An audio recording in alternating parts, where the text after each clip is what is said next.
Welcome, everybody. We're off to a really good start right now. It looks like this is Scanner School, and we're back, baby. It's been just shy of 2 years since I have been in front of a camera. And let's go ahead and transition off of this here. So, for those who do not know me, my name is Phil Lichtenberger. I'm the host of Scanner School podcast. That's been going since 2018, I think. And I'm just getting back into the live thing after battling cancer for quite some time. And this is really a shakedown. This is basically me coming on before we start going through doing this again monthly. And the next scheduled version of this will be on the first Saturday of January. So if you can hear me, let me know. Kenneth is saying no audio. Wonder if that's still an issue, if it's just delayed right now, because there is a slight delay on the live feed, and I am seeing that I've got audio going out. Should we do a restart? Say welcome, everybody. Let's get back to it. So we'll start from the top and take care of business here. I just want to thank my Patreon supporters that have stuck with me through this long hiatus. It's been a while. It has been absolutely a long time since I've been able to get in front of a camera and even create content. So for you guys who don't know, yeah, Jim, I'm going to need an audio engineer is right. I went through a pretty lengthy battle of stage 4 cancer. And with all that, we went through chemo, went through surgery. I went through a remodel. I had my whole basement gutted and redone, which is now why you see everything that you see behind me now.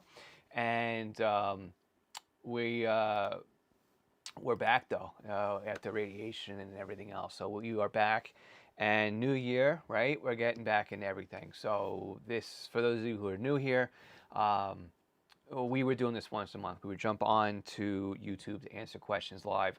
So if you have any questions for me regarding to the scanner radio hobby, put them over there in the chat, and we will be sure that we start answering them right here in the live. I'm planning on being here for an hour, but we'll see how things go. And for everybody who is also a Patreon supporter, yes, we're bringing back the live Patreon feed as well. So the live Patreon hangout, I guess you could say. I'm looking to keep that at the same time that it used to be on Tuesday evenings. I was thinking about putting them on Saturdays after we do this live Q&A session on YouTube, but I just don't think really it's fair to do that to everybody who's paying and is going to miss it. I think Tuesday night might be the better deal, but we'll put a poll up on the Patreon dashboard. And so let's take a tour. Let's go through. I'll wait for some questions to come in. Let me give you a heads up as to what's been going on over here and what we're going to have planned for the next year.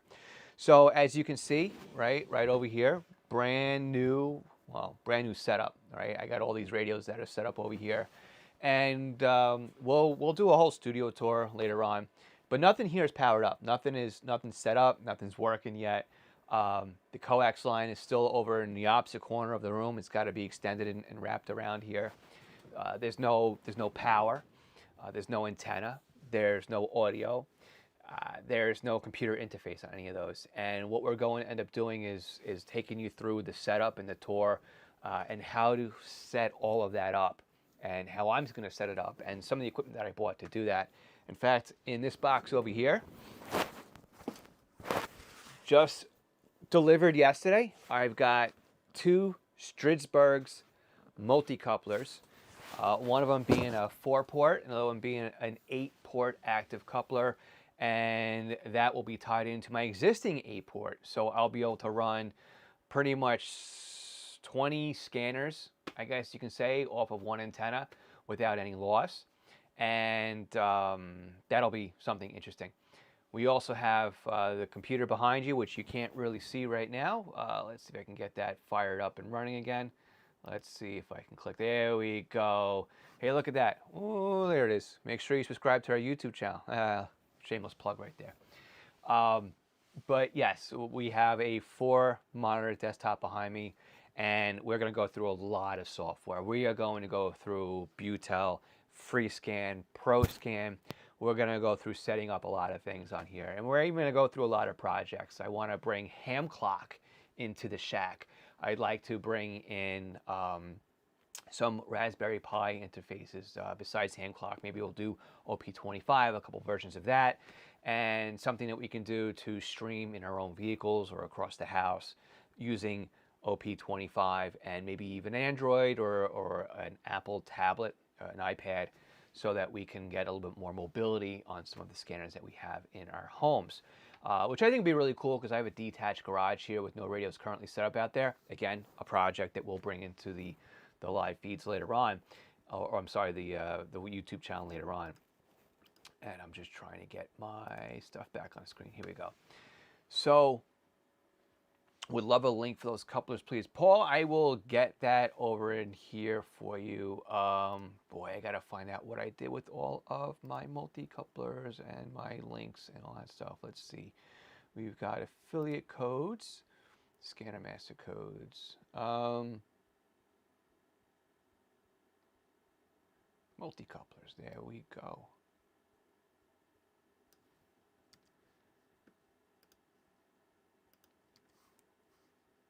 Come on. Oh, it's not going to let me paste. Come on. Copy.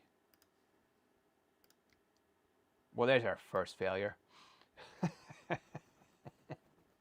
Let's see if we can get it over on this way. Streaming here. Chat. Drop it. There we go. I can drop it over here. All right. So, Paul,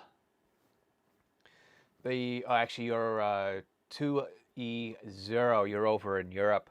The link I gave is an affiliate link for Scanner Master here in the United States, and that's not really going to help you too much.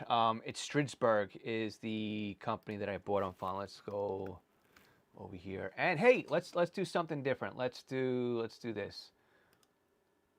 We're going to click on this, and actually we're going to close these out.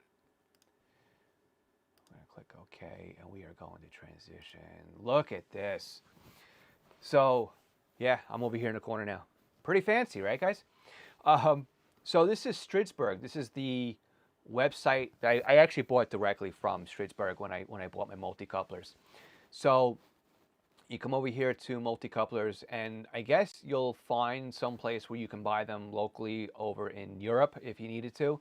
But over here in the States, I order it directly through them. You can order through Scanner Master also. Pricing is the same, but you got to watch out, right? The model number that you're buying and the bands that are passed through the coupler. For example, this one is HF, 50 kilohertz to 50 megahertz, right? This won't work well for us in a scanner radio world when we're operating on VHF and UHF. So what I'm looking at down here and what I had purchased, first of all, I bought one of these. This is an MCA 204M. This is a 4-port active multi-coupler, and basically what that means is that it has a small little preamp in there to basically overcome the losses of splitting the signal out. And all of these, I guess my mouse doesn't work. The mouse does work on screen. Let me do this. There we go. So these 4 ports here, these are all isolated. So what happens is these scanners can't communicate to each other. They can't interfere with one another on these 4 ports. And the other thing I purchased, I already have existing, is this MCA 208M. Again, this is basically a 8-port version of this radio or this multi-coupler. So my idea is basically I am going to bring my antenna into this 4-port active multi-coupler, and we're going to take ports 1 and 2 and feed them into the input of the 8-port. We're going to stack these up a little bit here. I may need to pad the signal. I don't know. We'll find out how that goes if I overload the front end of these radios. And then the other port here will loop around the office and come to my desk that I'm sitting at right now. I actually have a scanner sitting here. And if I'm not going to run that off of a dedicated line, because I have 2 scanner antennas set up at here right now. I got one in the attic and one outside. Maybe the one here I'll bring in on the attic, and this way it still frees up 2 ports. So the whole idea basically is that the multi-couplers will isolate what's happening in your scanner. So, or what's happening on your transmission line network so that the scanners don't talk to each other. Again, this is receive only, and these are active. You can buy them in passive mode, which means that you're going to get a bit of a loss between the ports. And for the amount of money that these cost, to go for an active multi-coupler, I think is well worth it. So we're going to go through that whole setup on how I'm going to stage these all out, mount them, wire them up, and get them all out there and going. And this is going to not be like the best version of my setup because this is a hobby. And I think there's plenty of room to get things improved. There's a model called the MVP, or the minimum viable product. And there's also, if you guys are a big fan of David Freiberger from Roadkill, again, sorry to see that program get off the air. But it's not get it right, just get it running, right? And that's going to be kind of our motto for 2025 here, right? It's not get it right, just get it running. Just get it good enough to be good enough, right? I think that's kind of what I was getting at prior to what we were talking about earlier. And basically what that means is eliminate, right, the barriers. Set it up. You can always come back in the future and tweak things. And again, that's what the hobby is kind of all about here is you set things up, you get things figured out. Maybe you like something, maybe you don't like something. I mean, I already, am kind of, nothing's already set up here. And it's kind of like, I don't know if this is something I really like yet.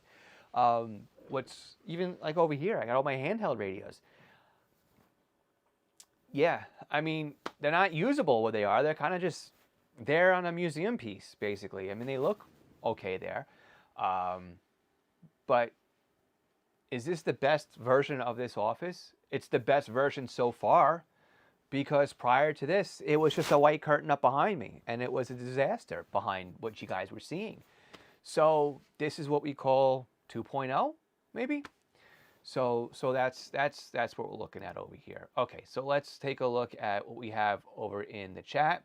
And I'm sorry that we're moving. We got 3 monitors going right now.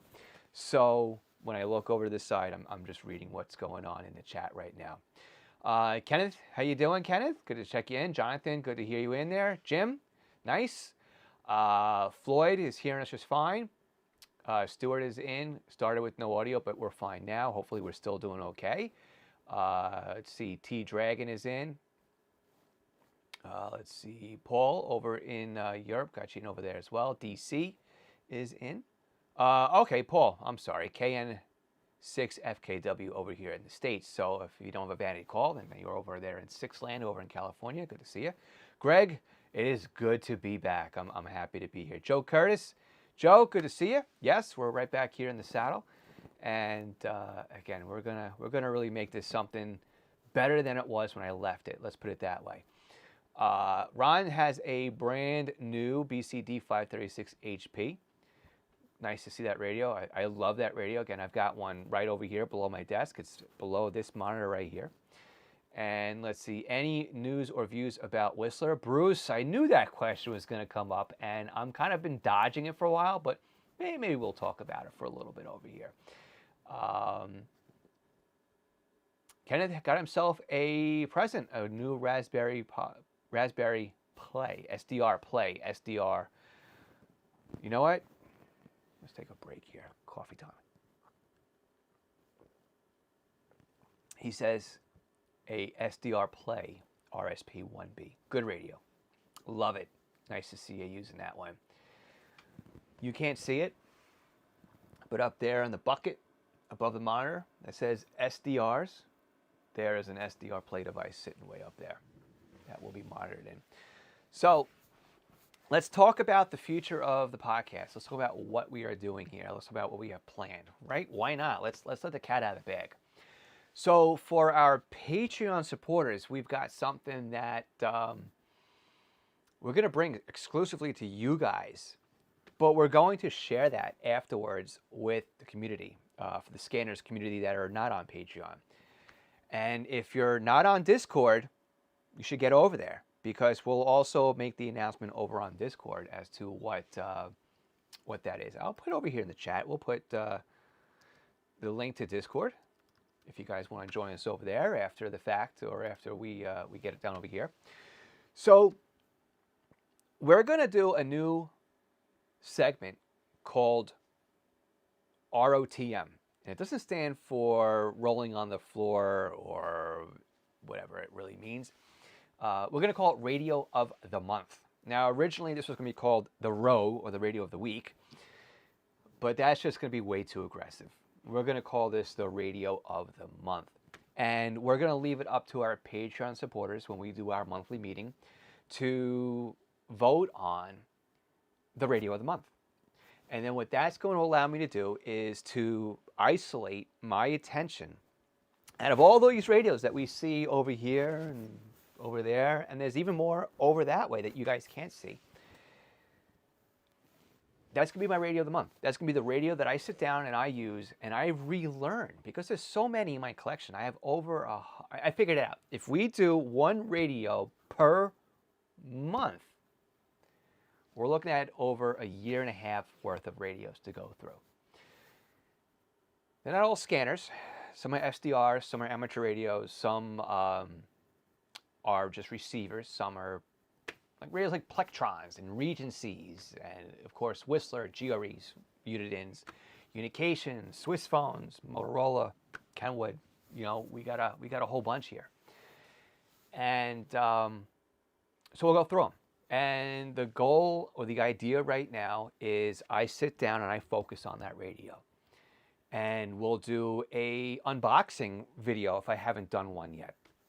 We will do a programming video, how to program this radio, whether it be by keyboard or by software or by several versions of software, if that's what it takes. So if it's a radio that does Sentinel or ProScan and Butel, right? We'll show you how to use each one of those. And then at the end, we will do basically a review of the radio. What it was that I liked, didn't like. Maybe it's a radio you may want to stay away from, or it's one that I suggest. And we will be able to create 3 videos off of that one, at least 3 videos, off of that one Radio of the Month.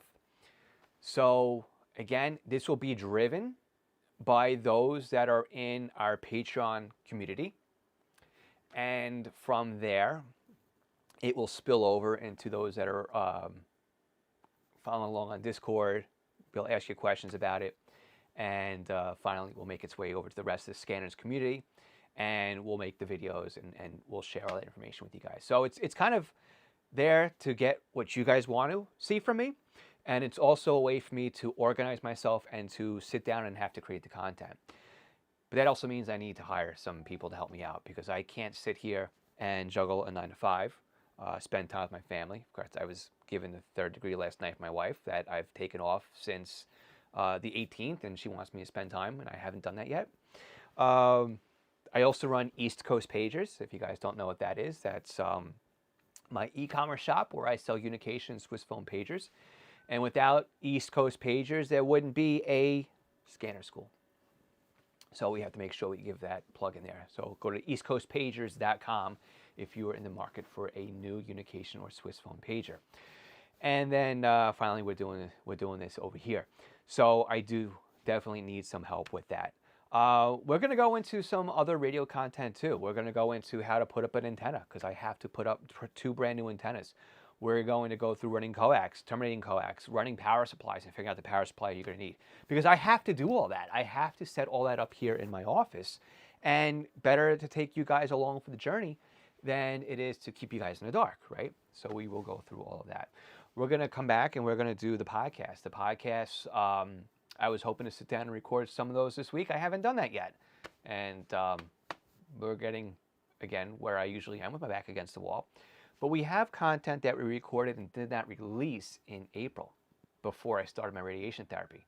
So what we might end up doing is releasing that back catalog to queue up some more time so that I can record through January, and then get a video editor and a social media editor or manager hired so that I can do this. The point really is I want to be able to focus on creating the content for you guys, and then let somebody else worry about the back end and publishing. Because if I do all that, I will be burnt out within a week. I've been there, done that, and we're not doing that again this year. Let's go back into some of the questions over here. Ron's been in the hobby for over 50 years. Ron, that is a very long time. I'm sure that you go back to the days of BC, we talk about before crystals, punch cards maybe, or even tunable radios. Those are pretty cool. Tony's saying 28 years in the hobby and so much has changed. Yes, a lot has changed. And part of why I do this is because I feel for the people who are just getting into the hobby today. So my first radio was a crystal radio, 6 channels. Love that radio. If you listen to the podcast in the past, you know that I've talked about my Fanon Slimline Courier. In fact, I just bought a second one. But yeah, that was crystals. And then we got my first radio first real radio was a Bearcat 200 XLT. And even that, you'd had to have the books out, right, to set them up and program them. And in fact, I just moved it too. I had my notebook set up. I found when I was a kid, I found my notebook that I wrote down a bunch of frequencies in when I was listening to the Scanner Radio Nets on amateur radio. Oof, that brought back some memories. But I just put it back in the bin last night. I meant to keep that out. And then we got into trunked radio. And I remember learning that. But can you imagine that getting into it now and like having to understand trunking and P25 and encryption and TDMA and DMR and what are all these different acronyms? Well, that's why I'm here, right? To kind of ease you into it and help you guys out. So let's see what else is going on here. Oof, SWLI235RE. My eyes are not letting me see the name. Eiley, it looks like. Good to have you on here.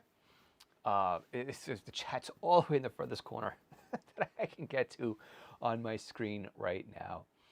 All right, Ron, since you brought it up, let's talk about Whistler for a little bit. Let me do this. Because I'm do a transition here. All right, let's talk about Whistler and the basic news that just came out with them and my early thoughts on this and where I see this going. So this is now a couple of weeks since Whistler basically closed up shop online. I don't want to say they went belly up. I don't want to say that they're closed for good, but the writing is kind of on the wall that something is happening.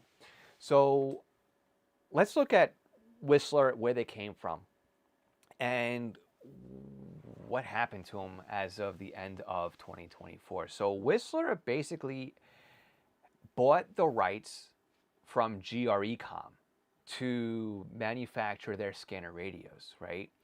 And it was kind of a great business for them to jump into. If you think about it, Whistler was already into the radar detector business.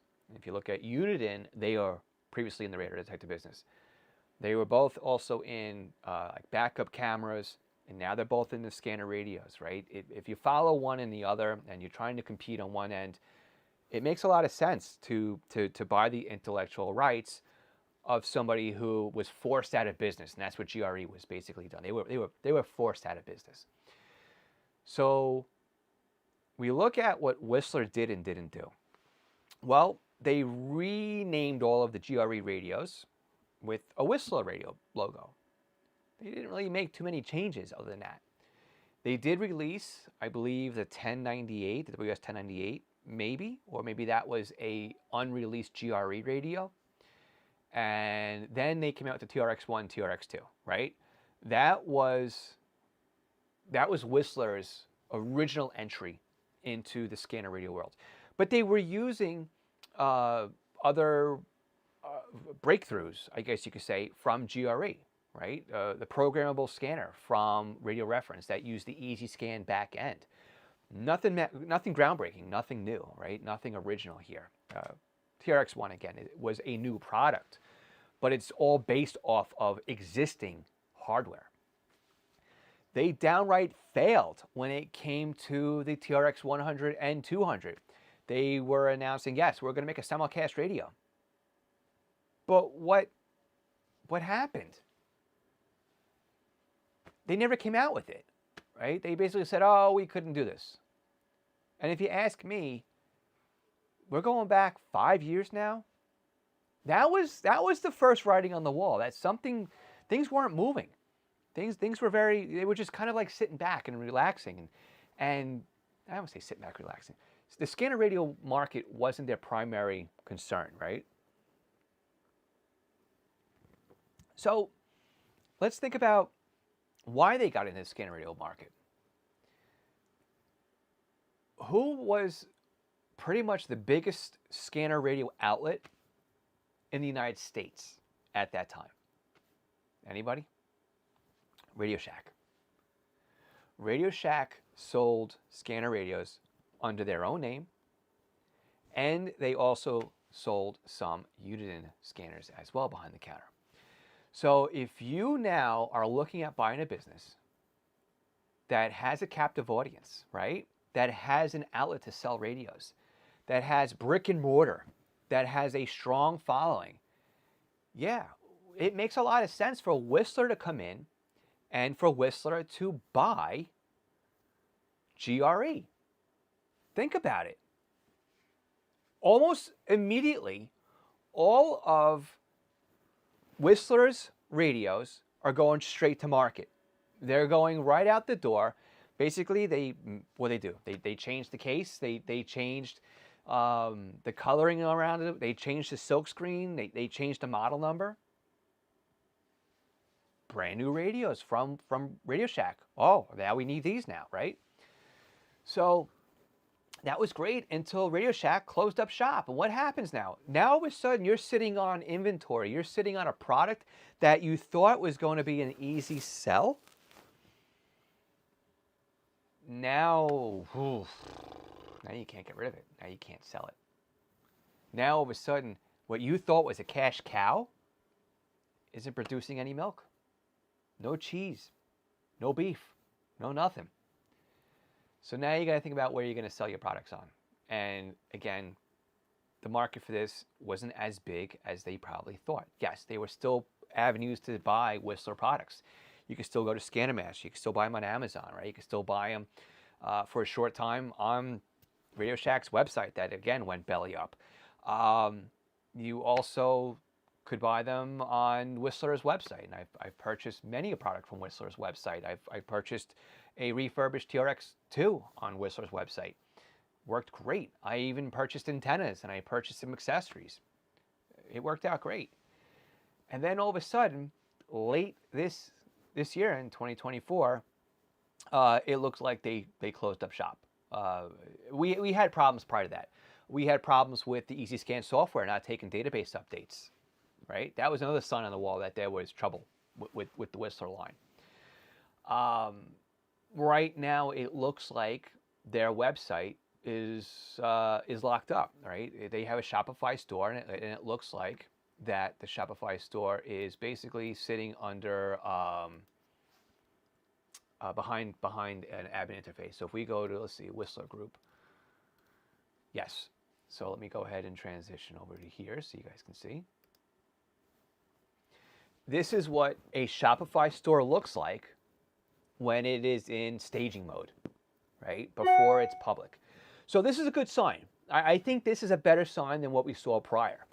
Because prior to what we had here is we had a website that was just coming up that it wasn't available. That the bill wasn't paid, basically. Now when we look at the Whistler website, it's behind a store password. That at least tells me that they paid their bill. That at least tells me that the domain is pointing back to Shopify, okay? This I see as a good sign, all right? At least somebody paid the bill.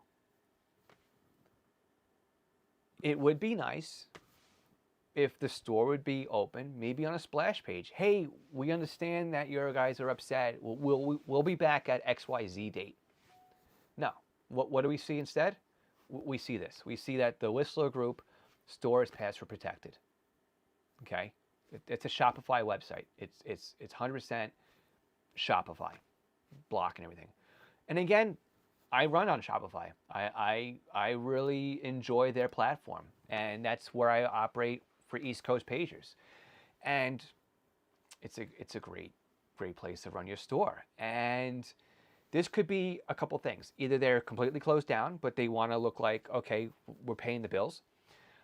It could be that they're having a problem fulfilling orders, right? If what we're being told is true, that their shop has been closed up, their store, their office, they don't have any way right now of shipping out orders, right? They don't have any way right now of putting out their inventory. So maybe they're regrouping. Maybe they're trying to figure out a way to reopen as an online company again. I think at the end of 2024 that it is a little bit too early to jump into this is the end of Whistler. All right. I think that this is the end of them now in their current setup. I think that this is another chapter, okay, in the saga of GRE, Whistler. Maybe somebody else will take over, right? Maybe we'll find another radio company that wants to buy out the rights to the radios, which would be great. It would be absolutely awesome if we saw somebody else come here and buy the rights, because maybe we'll see some growth. Maybe we'll see some change and development on some radios that we haven't seen any movement or momentum on in a decade, maybe. It's been a while. It's been a hot minute from Whistler on anything new, anything exciting. So that's my hope. That is my hope, that we will see something happen, that we'll see a rebirth of Whistler Group. And I mean, for somebody who went through that myself, you know, it would be nice to see them come back. Because again, we don't want to see just one company out there, right? We don't want to see just Uniden. In that stage, we have ICOM, we have AOR, we have other companies that have radios out there, but they're not the same. They're not the same as what you would you be able to buy from Whistler or from Uniden. So that's me on my soapbox here.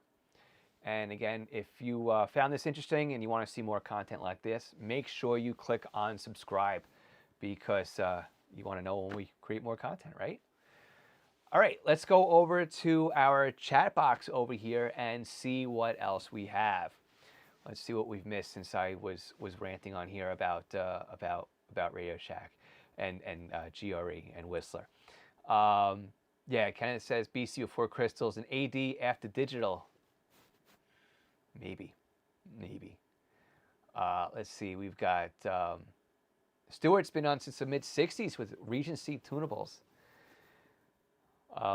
Ron's had the first programmable scanner in the market was a Tenelec MCP. Was that the one with the punch card? I know there was one with that one in there too. 4-channel handheld back in the 80s. Yes, says Pearman, it looks like. Greg's first scanner was a Heathkit tunable low band receiver. I mean, Greg, we talked about that, right? That's a good one. Kenneth is out. He's left the chat. Good to see you again, Kenneth. Thank you again for all the support. And yes, a lot of the Radio Shack Regency scanners were rebanded Uniden radios as well. Yes, and I have a couple of those. And it's weird because it's like the Pro 2051 is basically a BCT8, but it's got like GRE firmware on it.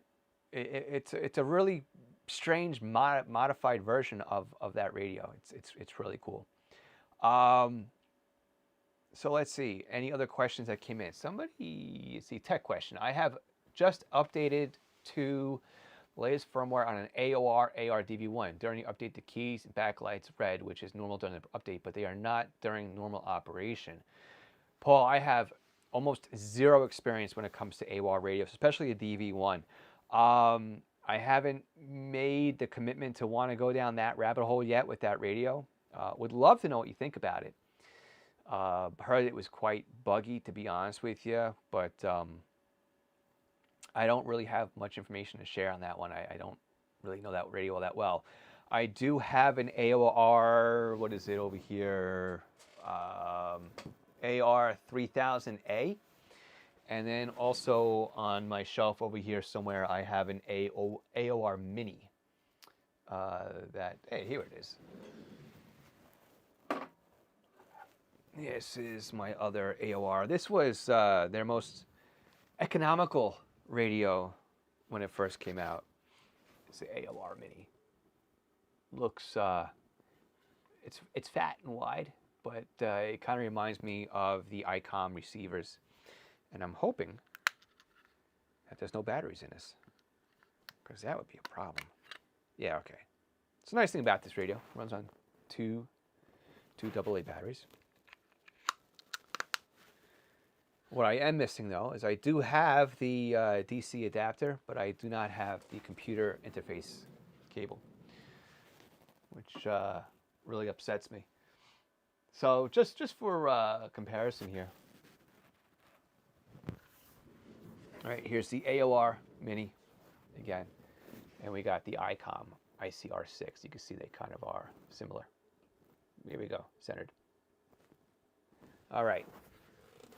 What else we have in chat over here? There's keyboard entry on the Tenec. I've never seen that one. That's interesting.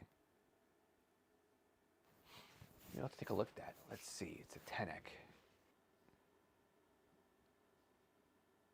$25 on eBay. Look at that. Interesting looking radio. Kind of reminds me of, they must have grabbed these dials from Pong, right? Really cool. I wish they had a bigger picture. Let's see if they have anything else with, no. Unfortunately, it looks like that's really it. Really cool. All right. Let's see what else we got here. Paul's writing in and says the first versions were very buggy, but as a not overly priced scanner, I find it does what it says on the tin. The ICOM IC15. Yes. Is that the new one, or is it 25 is the one that just came out from ICOM? I haven't purchased that one yet. I